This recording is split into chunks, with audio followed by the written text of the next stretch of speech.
Falls are a serious health concern for older adults. Each year, more than 30% of people over 65 fall. Most falls occur at home, performing everyday activities such as walking, climbing stairs, or getting in and out of bed. Falls are the leading cause of death from injury for older adults. More than 90% of older adult hip fractures are caused by falls.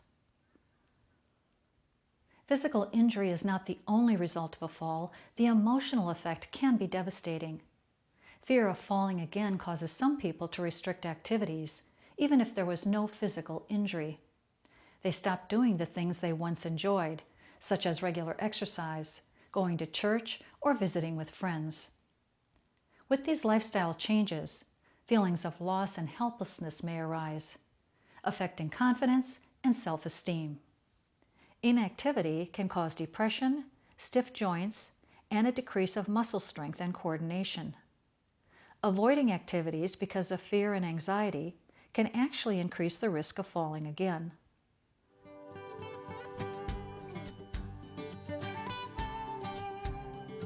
The normal changes that occur with aging place the elderly at a greater risk for falls.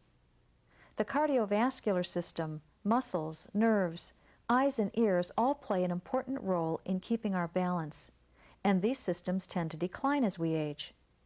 The elderly are not the only people prone to falls. People with chronic disabilities that result in pain, weakness, stiff joints, dizziness, or difficulty walking are at risk for falls.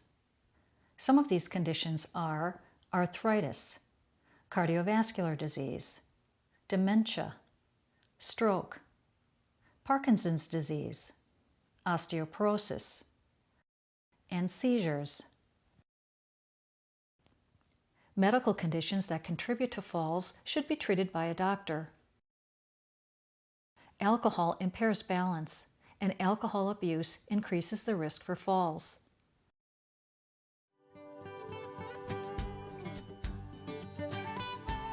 People we care for are not the only ones who fall. Caregivers who provide care in the home fall too. Take time to position your body correctly. Use proper body mechanics when helping someone to move. Never rush to do your tasks or rush the person you're caring for. The elderly are at a greater risk for falls when rushed, stressed, physically ill, or upset. Never carry objects that are too heavy or large. This could result in a loss of balance. Don't block your vision carrying bulky packages. Make more trips with smaller loads. Shoes play a big role in fall prevention. Shoes should have a non-skid low heel and a good tread. Avoid smooth leather shoes which are slippery or tennis shoes with a smooth bottom. Shoes with laces or Velcro should be firmly fastened. When walking on ice or snow, wear shoe chains or studded traction soles that help keep you from slipping. In cases where ice cannot be removed completely, use sand, cat litter, or a commercial ice melt to provide traction and reduce the chance of slipping.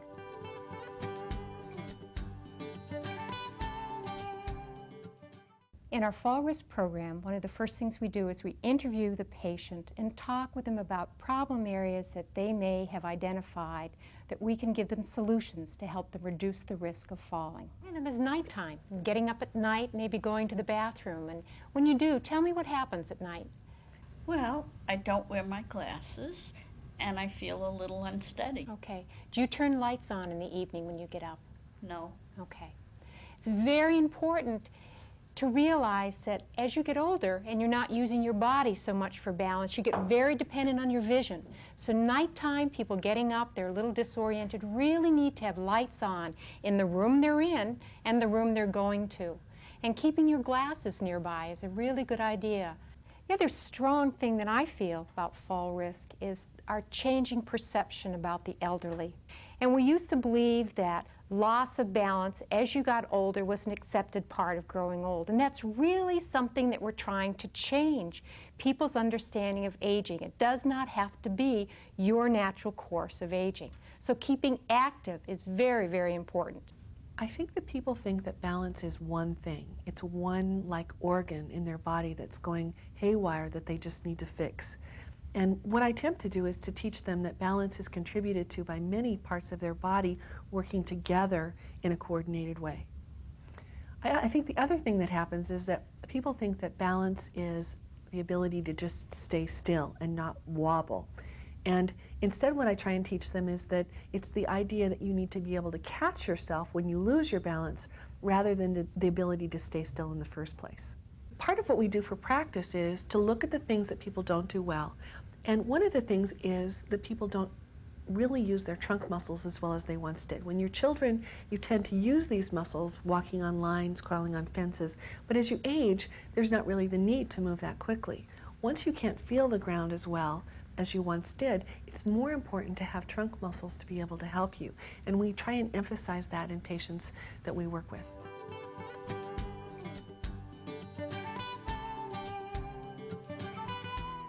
At least 1/3 of all falls in the elderly are a result of hazards in and around the home. Tripping and sliding over rugs and runners is a leading cause of falls in the home. By making some simple adjustments, falls due to hazards can be prevented. Removing runners or rugs is the best solution.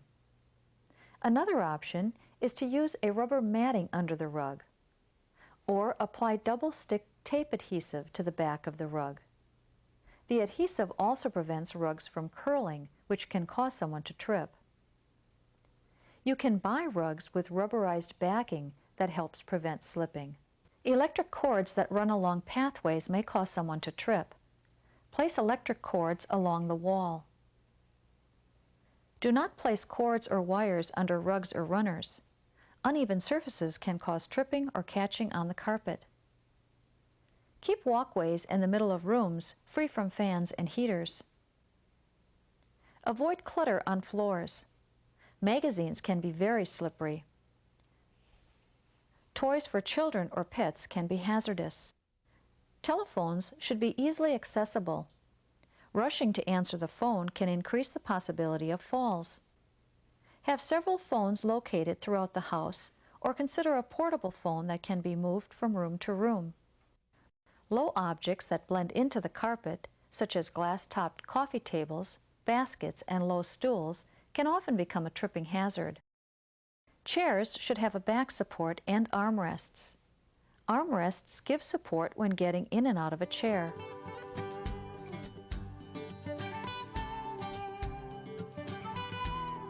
Be sure to mop up spills immediately after they occur. Place a non-skid mat in front of the sink area to soak up water. Place items that are used regularly in a convenient place.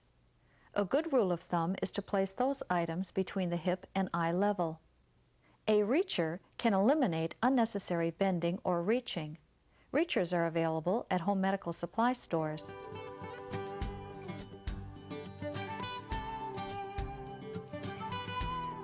The bed should be a comfortable height and firm enough to get in and out of easily. The bed needs to be stable and not slide when getting in or out. Moving the bed against the wall can help to stabilize it. Beds with wheels should have wheel brakes that lock the bed in place. A telephone and lamp should be at the bedside table to eliminate the need to get out of bed to answer the phone or turn on the light. A flashlight nearby works for emergency situations. Eyeglasses, canes, and walkers should be left near the bed. Keep electric blanket and heating pad cords out of the way so they don't become a tripping hazard. Avoid dresses, pants, and robes that are too long and loose. They can cause someone to trip. For people who are unstable on their feet, have them sit rather than stand when dressing. High or low blood pressure can cause dizziness, especially when getting up from a bed or chair. People who experience dizziness upon rising should be encouraged to sit at the edge of the bed or chair for a few minutes before moving into a standing position.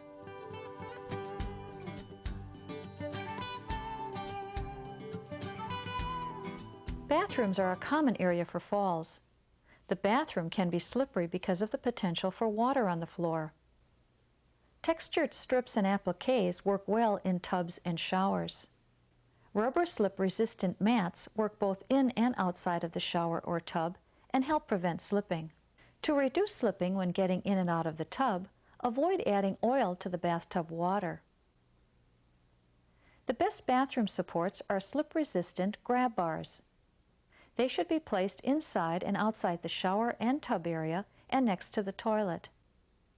Use a shower chair or bench for someone who is unsteady on his or her feet. This will allow the person to sit while showering. A handheld shower head will make it easier to shower when sitting. The chair or bench should have a back support and rubber-tipped feet to keep it from sliding. Someone who is weak or has balance problems may have difficulty getting on or off the toilet. A raised toilet seat will make it easier and safer. Some come with armrests. Proper lighting is more of a necessity for older adults who need more light to see than someone younger. Cataracts and glaucoma are two common conditions that limit vision and could increase the risk for falling. Avoid using low-wattage light bulbs. This makes seeing at night even more difficult. Always use the maximum wattage suggested by the manufacturer of the light fixture. Auto touch lights turn on the light when you touch the base and are helpful for people with arthritis or painful joints. There are adapters that will turn your existing lamp into a touch-sensitive lamp. The light goes on when you touch any metal part of the lamp or the cord. Stairs are the most common place for falls that result in serious injury. Stairs need to be lit so that each step is clearly seen when going up or down, especially the first and last step, which is where most falls occur. Stairs that are carpeted should be checked regularly to be sure the carpet is securely fastened. Do not place loose rugs or runners on the top or bottom of stair landings.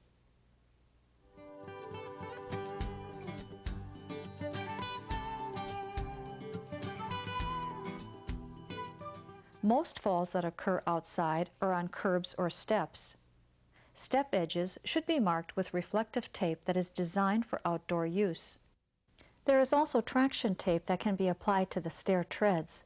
This will minimize the chance of falls when stairs are wet. Always follow the manufacturer's instructions when applying any stair tape. Uneven door thresholds can cause a fall. Use a contrasting colored adhesive strip along the edge to make them more visible. Be sure pathways and stairs are clean. Leaves, moss, snow, and ice can cause serious falls.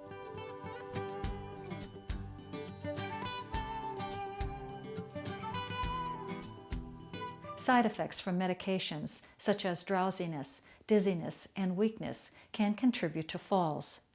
Medications that may increase the risk for falls include diuretics, high blood pressure medicine, sedatives, and pain relievers.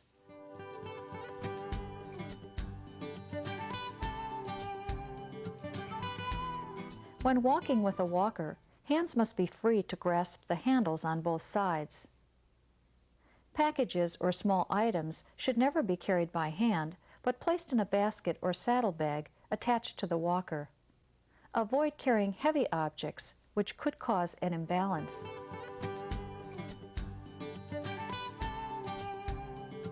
Gait belt is a belt that is utilized around the waist of an individual that needs help with transfers from one surface to another or when walking.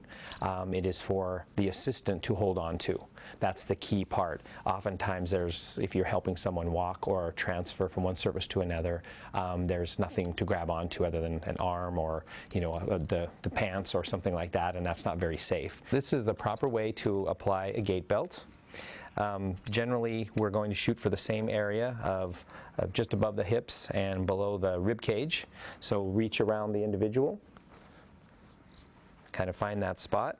These buckles are, every one I've ever seen, are always the same. You slide through the first slot and into the second. Once you're in place there, now you need to see how tight it is. This would be too loose, because if I were to try and help him or had to help him get him up in any way, this is just going to slide right up. So you want to make sure it's snug enough that it's not painful. Is that okay? That's okay. Okay? And that we can actually hold on to it and give support. So when utilizing a gait belt for walking, you want to slide your fingers in the belt and be on the weak side as you're walking and stay close, but not so close that you're blocking the walking of the other individual. By following the guidelines in this program, you can help prevent falls. However, the goal of fall prevention is more than that.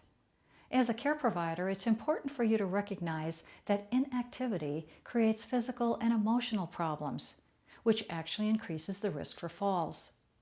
Remember to encourage enjoyable activities and regular exercise that helps your client increase strength, coordination, and a sense of independence and well-being.